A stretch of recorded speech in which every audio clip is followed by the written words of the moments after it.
All right. So, Dr. Williams, let this conversation be a very organic one. If you can just tap in with each other, discussing um, your role being godfather, also being someone who knew Father Williams coming up, as well as Mother Williams, and let you all have that organic conversation. However you want to drive it, it's upon you.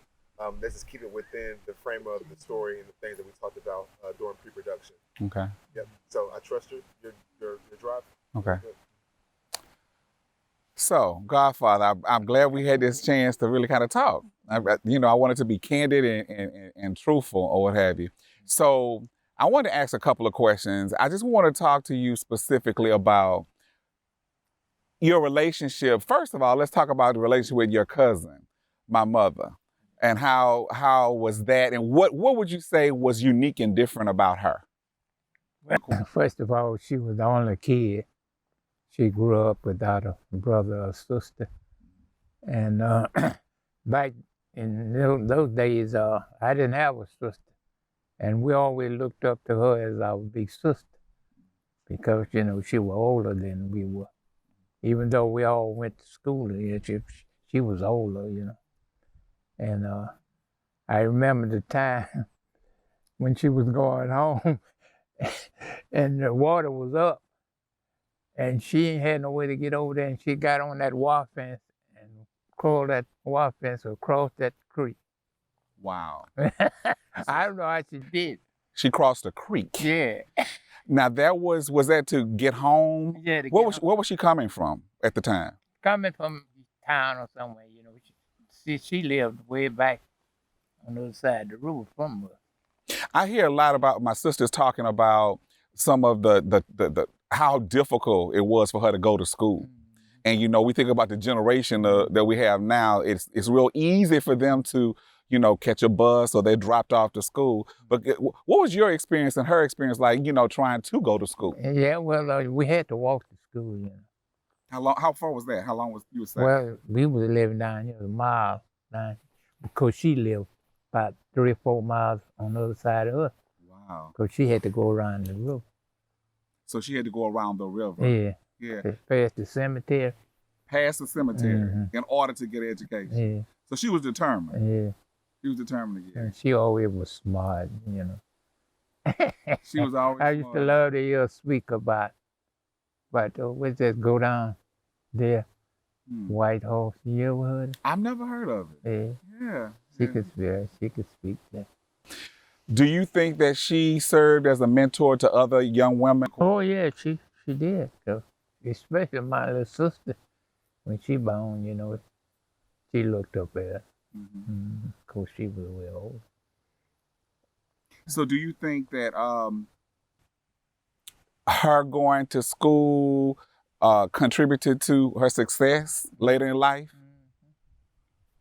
What about her relationship with Ross Senior? How did that kind of come about? What happened with? Oh, that's a long story. A long story. Keep it short and simple.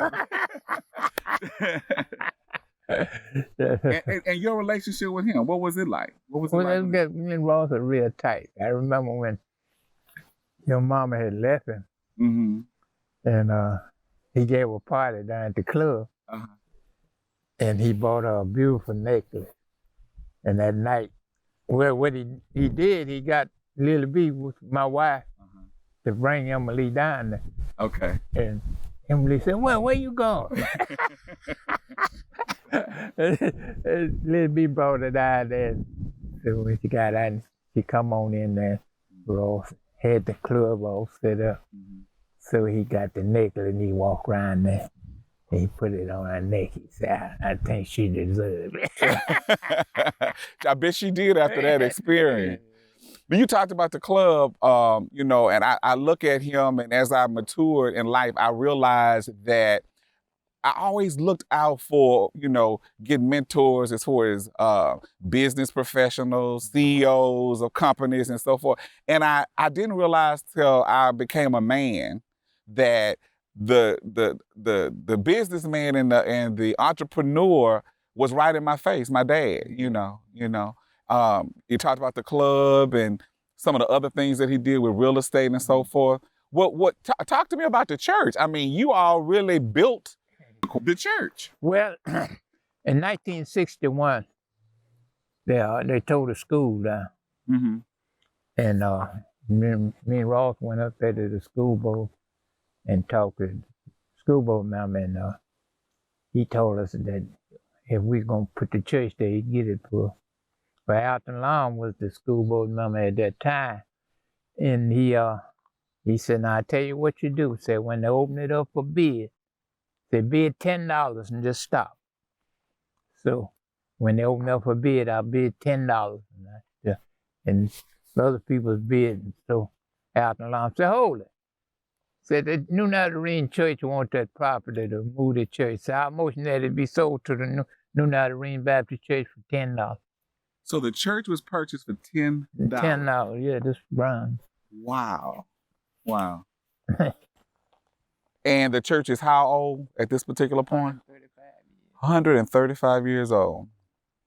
And just kind of, Dad served in what capacity when he was here? He was deacon. He was a deacon. Yeah. And Mother was what when she was a member here? He taught Sunday school and mission.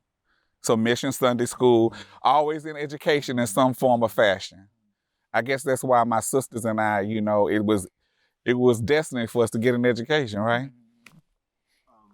So, understanding the timing of how the South was, obviously during you all's upbringing, how did the church, the community, serve as a safe space, not only for the families that used the church, but also for the community?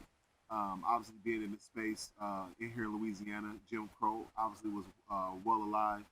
How did the church serve as a space for people to go for refuge, and also how did it serve as the same thing for the Williams family? Well, they would have a service, midweek service, and Sunday school and mission, and they always tried to have something at the church because that was the only amusement we had, because we didn't have none of these clubs and all that to go to. And people walked just about everywhere they went or in a wagon, See, they did a lot of traveling in wagons and on horseback and walked. It's about what decade? Around what time was this? That was back in the late 40s and 50s. Interesting. Talk to me about just education in general for you and Mother. I mean, what was it like in school? What some of the things you all had to endure in order to be successful? Well, we had to walk to school, or ride a horse, because I rode a horse to St. Matthew, my first year of high school, and then they got a bus. And the teachers that you all had, what were they like? The teachers you had? Well, they most of them is just out of high school, and they go to some kind of refresher course, and they start teaching. Because you take Clinton, Mama, she was teaching right here. And that's what I was going to ask you. So the church itself served as a school, or was a school before it became an actual church? Yeah, it was a school. Yeah, you had the Burton School. The Burton School. Yeah, okay. It was a 2-story building. Wow. It had the big white columns. It was a beautiful building. Beautiful building. You see, black people own all this. This Burton School, that's a black man, William Burton. Yeah, he donated this, the land. They had when I was going to school here back in the day, they had a building over here the girls took homemade. And crossed over there, they had a barn with mules, horses, and what the boys took agriculture. Okay, agriculture for the boys. Gotcha. Anything you would like to share specifically at this particular point? We're doing this documentary specifically to share with young adults, youth, and leaving a legacy for the future. Is there anything you'd like to share at this point? Well, I just look back over my life and see where I came from, because, I was the older child. And my mother passed when she was 41. My little sister was 10 years old. Well, when I went in the Army, I sent allotment to her. And when I got out, I got married, and she was 10th grade. I sent her to college. She went to Grambling, and she graduated. And come out, she taught 32 years and retired before I did. You know, and it's interesting you said that because Daddy did the same thing for his sister. I think it's like a sacrifice. You had a sacrifice for your family, and he did the same because he sent his sister to college as well at Southern University, and he didn't get a chance to go himself. So that's admirable for both of you. I just appreciate you taking the time out to do this for us. And I'm looking forward to the final results and sharing that with you. Yeah, there's a lot of history there. Can we get some Godfather and Godson, Brotherly Love? Absolutely. Oh, absolutely.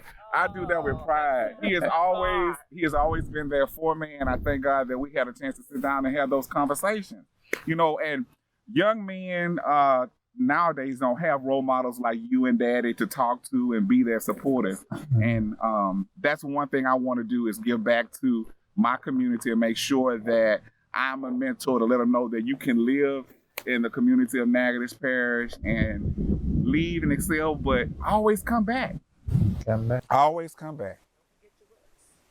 Never forget your roots. Thank you. Ladies man. That's a wrap.